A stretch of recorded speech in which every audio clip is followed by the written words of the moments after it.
कहाँदेखि आउनु भएको सर्लाहीबाट ए राजा फर्काउनको लागि राजा फर्काउनको लागि त किन आउँछु म काममा खेती लाउनु छ बित्तो छ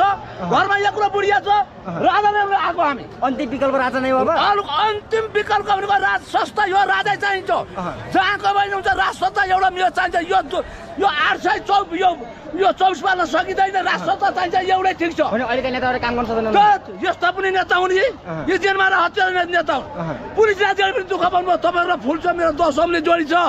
मेरो सुरक्षा कर्मी हो तपाईँहरू फुल छ मेरो दशम फुल ल्याइन दशमलाई जोडी छ अब राजा फर्काउने राजा फर्काउँछ हो त नफर्काउनु यसरी आउँथ्यो हामी राजा फर्काउन आएको बाबु राजा फर्काउन आएको फर्किनुहुन्छ यहाँ हुनुहुन्छ यहाँनिर राख्ने राजनीतिमा यही हुनुहुन्छ आज नेपालको संविधानले गणतन्त्र दिवस भन्छ तपाईँहरू गणतन्त्र नमानेर अब व्यवस्था हामी पहिला पनि नमानेको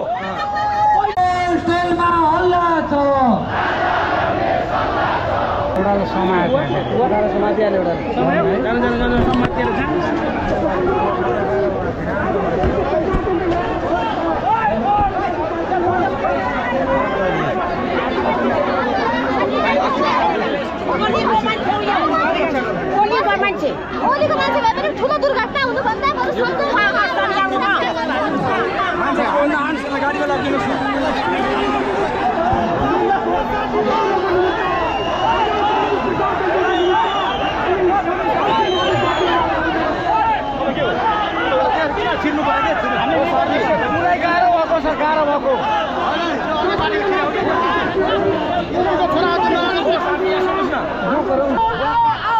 बरु अझै थल्रीमा मकनपुरबाट के भन्न चाहनुहुन्छ 23 जना व्यक्ति इटा भट्टामा हालेर पोलेको अपराधीलाई 23 जना व्यक्ति इटा भट्टामा हालेको अपराधीलाई सफाई दिने यस्तो व्यवस्थाको विरुद्धमा हामी लागेका छौँ।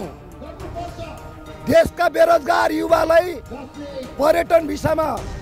खाडी राष्ट्र पठाई मानव तस्करी गर्ने दलालहरू विरुद्ध हामी लागेका छौँ। 35 वर्षदेखि देश लुटेराहरूको साम्राज्य खडा गरेका छौँ। त्यो साम्राज्य ढाल्नको निम्ति हामी देशको अभिभावकलाई गुहारेर राजा आऊ देश बचाऊ भन्दै हामी पनि रोडमा आएका छौँ। जबसम्म यो देशमा राजतन्त्र आउँदैन तबसम्म हाम्रो आन्दोलन कायमै रहनेछ। तपाईँ गृहमन्त्रीलाई गएर सोध्नुहोस् न 350 लाख रुपियाँ उठाएको हो कि